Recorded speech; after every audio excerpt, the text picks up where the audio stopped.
안녕하십니까. 김상범의 풍수이야기 김상범입니다. 지난 시간에는 마을풍수, 궁궐풍수, 사찰풍수에 대해서 알아보았습니다. 오늘은 서원풍수와 전통가옥풍수에 대해서 알아보겠습니다.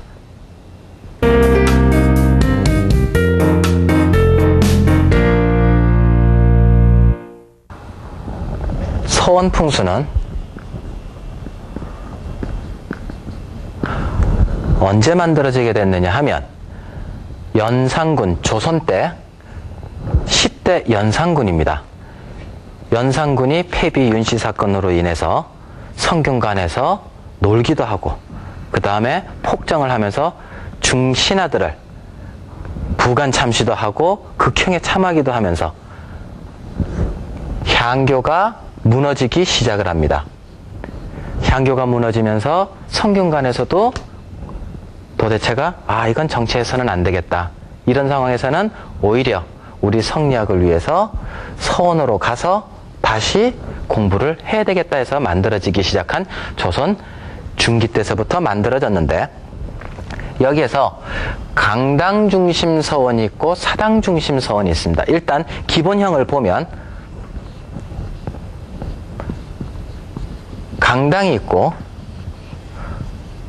동제 건물, 이쪽은 서제 건물, 그 다음 앞에 누각, 이 뒤에가 사당, 이런 형식으로 되어 있는 곳이 있고, 또 하나는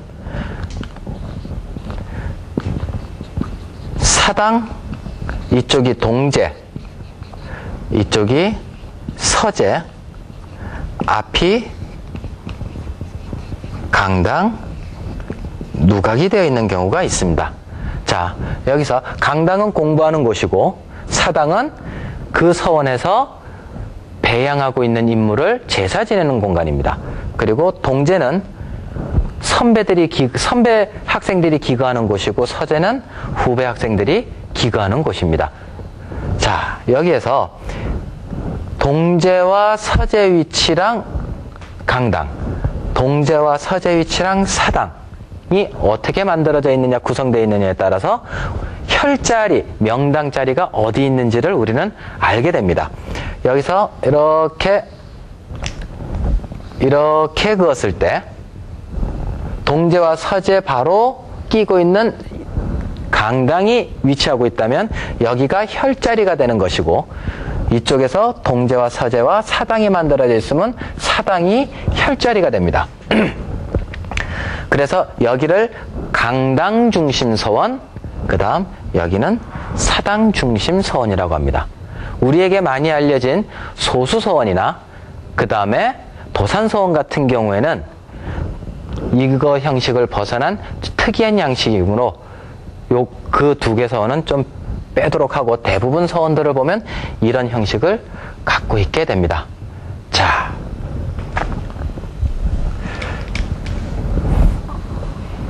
먼저 강당 중심 서원의 하나를 보겠습니다. 대구 달성군에 가면 도동서원이라는 곳이 있습니다. 한자도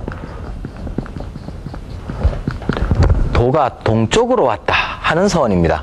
여기서 도라고 하는 것은 조선시대 때의 학문인 성리학을 의미합니다. 여기는 누구를 배양한 서원이냐? 한헌당 김굉필이라고 하는 사람을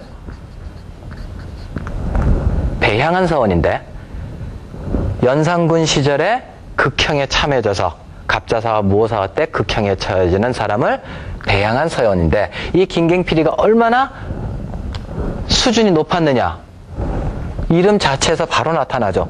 도가 동쪽으로 왔다, 성리학의 대가가 동쪽으로 왔다, 또는 이 김굉필이를 뭐라 하느냐, 도학지종이라 이야기를 했다. 성리학의 최고봉의 실력을 가진 사람이었다. 그거를 인정한 사람이 누구다? 태계 이황 선생님이에요. 태계 이황 선생님이 김굉필이를 보고 정말 수준 높은 사람이었다. 이런 김굉필이를 배양하고 있는 도동서원을 보면, 자, 어떤 산 모양의 도동서원이 입지했나를 보겠습니다. 사진을 보겠습니다.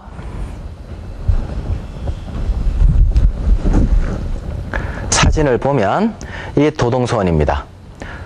도동서원의 뒷산을 보면 둥그렇게 만들어져 있는데 이 도동서원은 뒷산이 둥그렇게 되어 있고요. 그 다음 도동서원이 앞에 이렇게 되어 있는데 그 앞은 이런 식으로 평지가 하나 나와 있습니다. 자, 이런 것을 풍수형국에서는 뭐라고 보느냐? 자라 모양의 산 모양이라고 합니다. 자, 자라 모양과 비슷한 것은 또 무엇이 있습니까?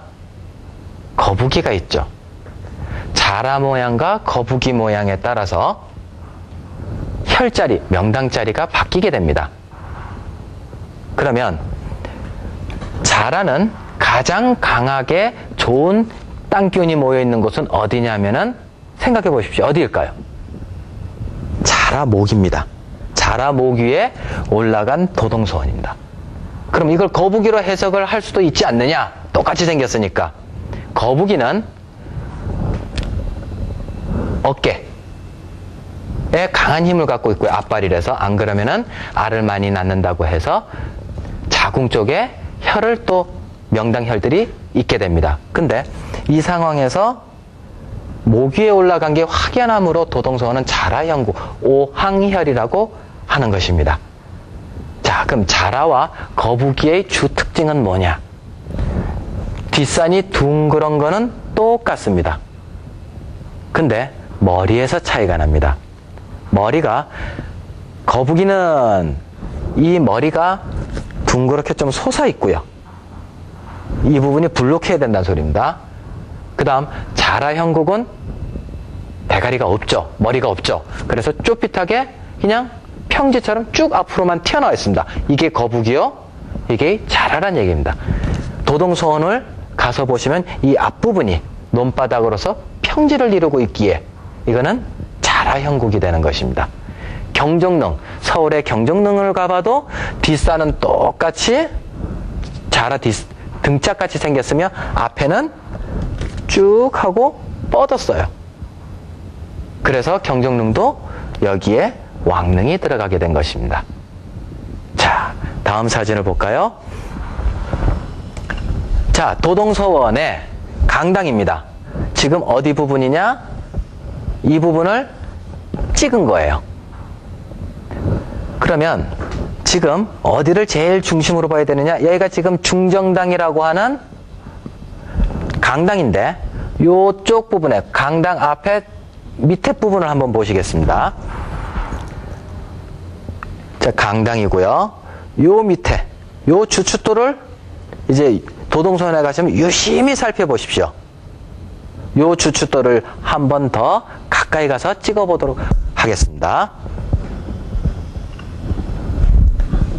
이런 조각물이 있습니다. 뭐같이 생겼습니까? 거북이 대가리인지 자라 대가리인지 모르겠지만 그거와 유사한 어쨌든 조각물이 박혀져 있는 거예요. 자, 그럼 이건 왜 여기다가 집어넣어놨을까요? 뒷산의 모양이 자라 모양의 산이므로 우리 도동서원 앞마당 주춧돌에도 이 조각물을 놔두면 뒷산의 기운을, 좋은 땅 기운을 그대로 받아들이겠다고 하는 정서에서 만들어진 겁니다. 자, 우리도 인간하고 똑같아요. 산도 그렇게 바라본 거예요. 아버지를 빼닮은 아들, 어머니를 빼닮은 딸. 얼마나 기쁘겠어요, 부모님들 입장에서. 아, 나랑 똑같이 판박이가 나왔구나. 나랑 똑같은 성격이구나. 아, 저놈은 너무나 나를 닮았네. 그러면 너무나 애정이 더 가는 거예요. 그것을 그대로 산으로 연결시켜서 아, 거북이니까, 자라니까 석조물도 같이 집어넣은 겁니다. 이게 또 왕릉에서도 또 그런 표현들이 나오게 돼요. 자, 그러면 이제 강당 중심 서원은 이런 것들이 있다 보시면 되고, 이제 아까 이야기했던 사당 중심 서원을 보겠습니다. 사당 중심 서원은 다시 한번 그림을 그리면 사당이 있고 이쪽에 선배들이 기거하는 동제가 있고 후배들이 기거하는 서재가 있고 강당이 있고 누각이 있습니다. 여기에서 사당을 보면 자, 요번에는 전라도 쪽에 있는 피람서원을 가보겠습니다. 피람서원은 모양이, 산 모양이 어떤 모양이냐 하면 단봉 함서형이라고 해서 봉황이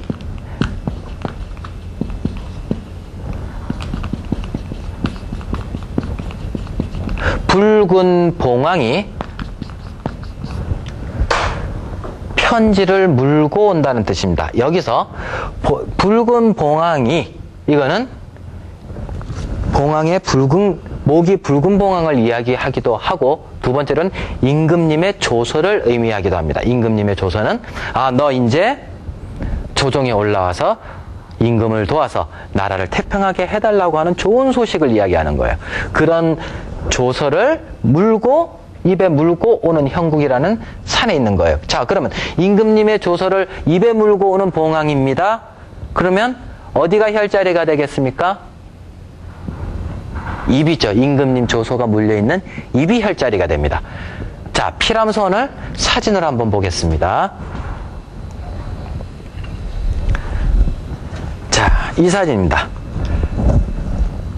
자, 봉황이 딱 한 몇 초간 보십시오. 봉황이 좀 보이시나?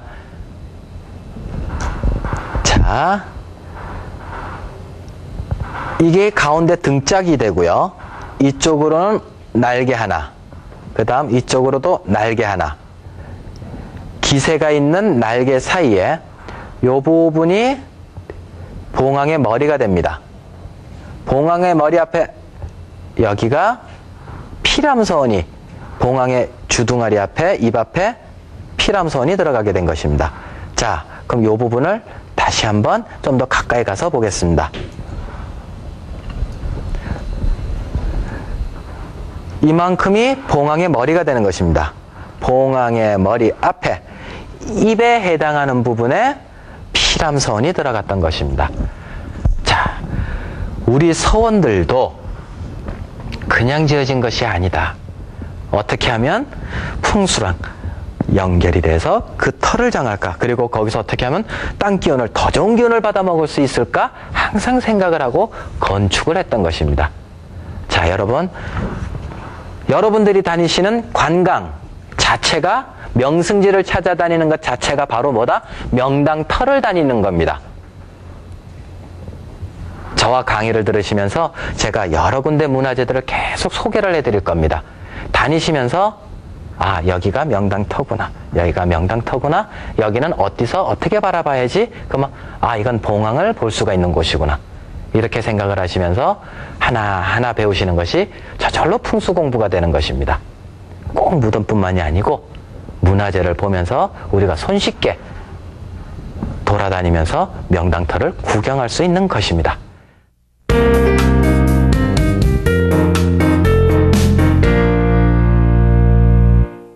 자, 이번에는 전통가옥 풍수에 대해서 알아보겠습니다. 옛날 양반들이 자기 집을 지을 때 그냥 지었느냐? 아니다, 이겁니다. 주변의 산 기운, 주변의 물 기운을 다 분석을 해서 돈도 있었겠다, 명예도 있었겠다, 주변 산 기운, 물 기운을 다 보고 그 터를 정한 다음에 거기서 삶을 영위하고 대대손손 살았다는 거예요. 요즘에는 주변에 이 산이 좌측산이 어떻고 우측산이 어떻고 뒷산이 어떻고 앞산이 어떻고 물줄기는 어떻게 흘러나가는가를 다 고른 다음에 집을 지어서 살 수 있습니까? 안 그렇죠? 아파트 매매해가지고 그냥 들어가서 사는 거예요. 빌라 매매해가지고 들어가서 사는 거예요. 그 한계가 있는 거죠. 옛날 사람들은 다 주변 경관까지 다 보고 풍수적인 입지에 맞게끔 해서 들어갔던 것입니다. 자, 그러면 전통가옥을 보는데 이런 전통가옥들은 구례 운조루라는 것도 있고, 양동마을의 서백당, 광가정, 향단, 무첨당들도 있고, 왕곡마을에도 있고, 외암마을에도 있습니다. 그 중에 오늘은 양동마을을 들어가 보겠습니다. 자, 양동마을을 가보면 양동마을은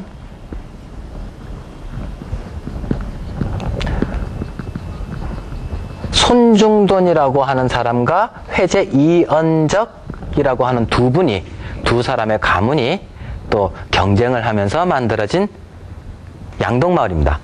여기에서 양동마을을 찾아가게 되면 기본적으로 4개의 건물을 보고 오십시오.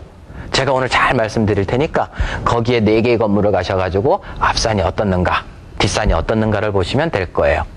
앞서 제가 쭉 강의를 해오면서 주로 산 모양에 대해서 말씀을 드렸는데 이 전통가옥에서는 그러면 어디를 바라보고 집들을 좀 지었는가를 또 한 방향에서 알아보도록 하겠습니다. 자, 양동마을에 가보면 볼 곳이 서백당, 손준돈이라는 분과 회제 이연적이라는 분이 직접 태어난 생가터입니다. 그 다음 관가정이라고 하는 건물도 가보시고, 향단이라고 하는 건물도 가보시고, 무첨당이라고 하는 건물도 가보십시오. 여기 도는데도 아마 반나절 이상 걸리실 거예요. 자, 우리가 앞산에 좋은 멋진 산이 있으면, 무덤에 가도 그렇죠. 앞에 멋진 산이 있으면 거기다가 방향을 잡아서 하관하라, 이런 소리를 많이 하게 됩니다. 그것이 무덤에만 사용하느냐? 아닙니다. 우리 조상들은, 우리 옛날 지식층들은 사는 집조차도 앞에 멋진 모양의 산이 있으면 그쪽을 향해서 집을 놓거나 했던 것입니다. 자, 그러면 집을 놓는 방법에는 3가지가 있습니다. 첫 번째로 멋진 산이 앞에 있습니다. 앞산이 멋진 산이 있습니다. 그러면 그쪽으로 멋진 산이 있습니다. 그쪽으로 대문을 놓는 방법이 있고요. 그쪽으로 마당을 놔서 좋은 기운을 받아들이게 하는 방법이 있고요. 3번째로 그쪽으로 건축물을 지어서 하는 방법이 있는데, 이 말은 무슨 말이냐? 건물을 기역자 집을 짓는 거예요. 집을 받더라도 어떻게? 요렇게 기역자로 지으면 산기운이 기역자에 이렇게 몰려서 들어온다는 거예요. 집을 지을 때 이렇게 지으면 어떻게 됩니까? 산기운 안 받겠다는 거예요.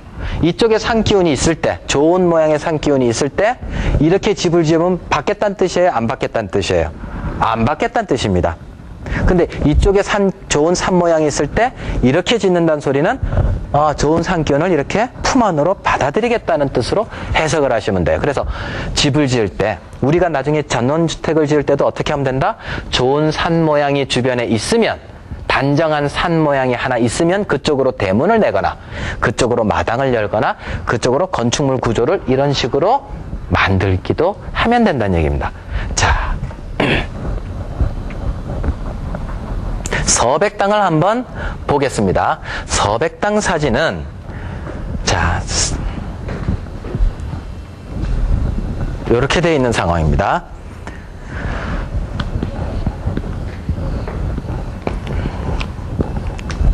이쪽이 동북 쪽에서 서남 쪽으로 향을 잡은 집입니다. 그리고 뒷마당, 이쪽은 사당, 이쪽은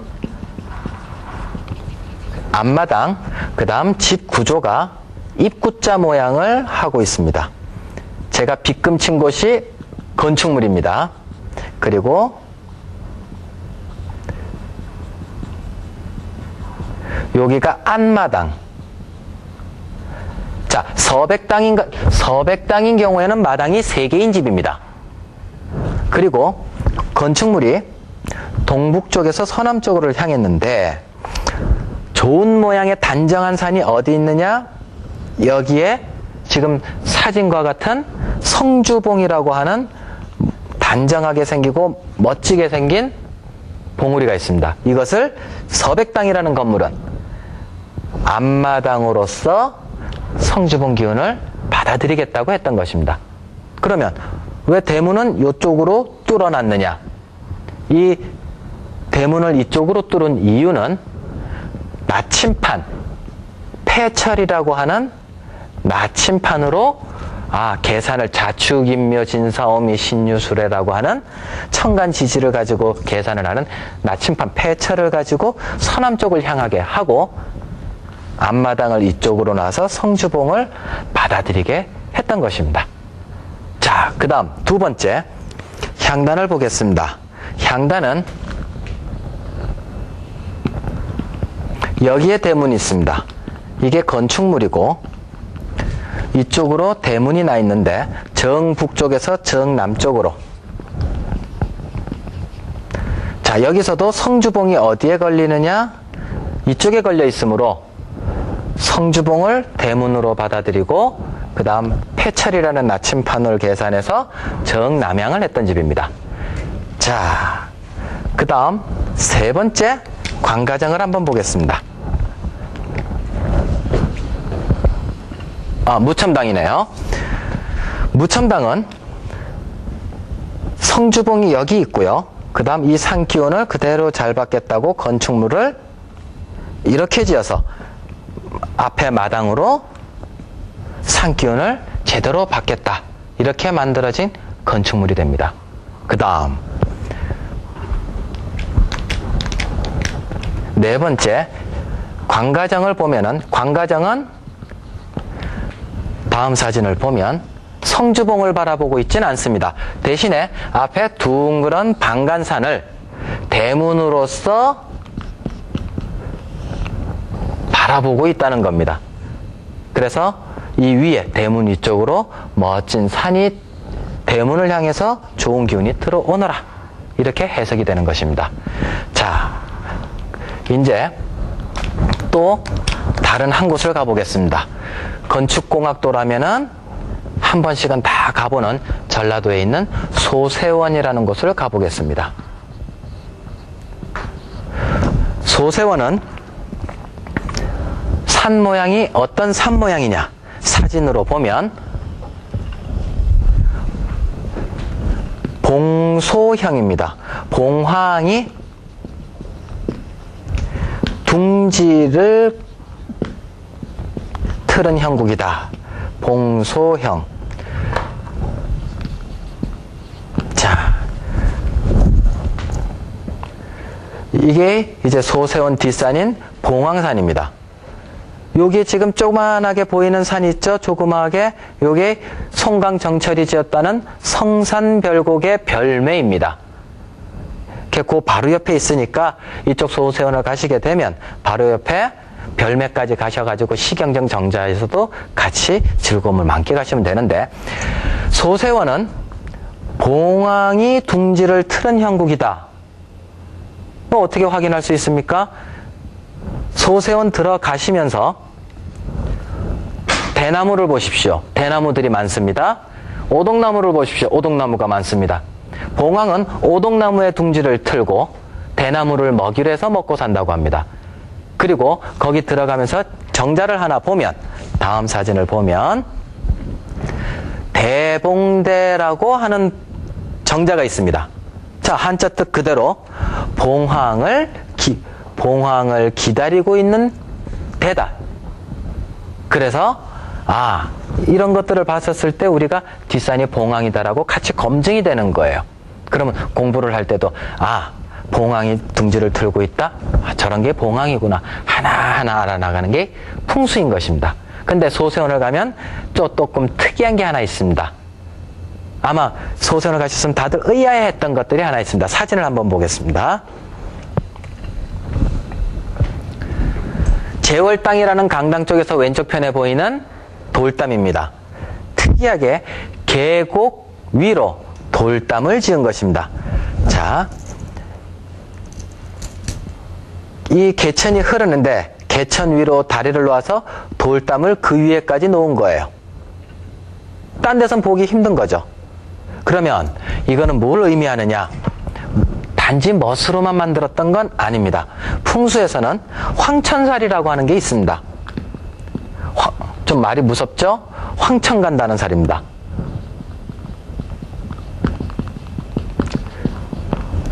(360도) 중에 어느 터에서든 360도 중에 대략 15도 범위로 두 군데 내지 세 군데에서 이쪽으로 올 수도 있고 이쪽으로 올 수도 있고 뒤에서도 올 수도 있는데 15도 각도로 한 두 군데 내지 세 군데에서 나쁜 기운이 들어온다는 것입니다.